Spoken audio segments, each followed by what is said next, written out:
İstiklal ve istikbalimizi sonlandırmak isteyenlere karşı bizlere yardım eden sensin.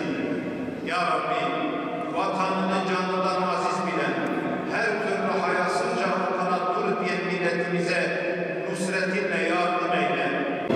Bu hadimleri okuyan, yapılan duaya amin diyen cemaatimizin, kardeşlerimizin geçmişlerine hediye ediyoruz.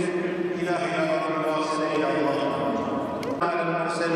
والحمد لله رب العالمين.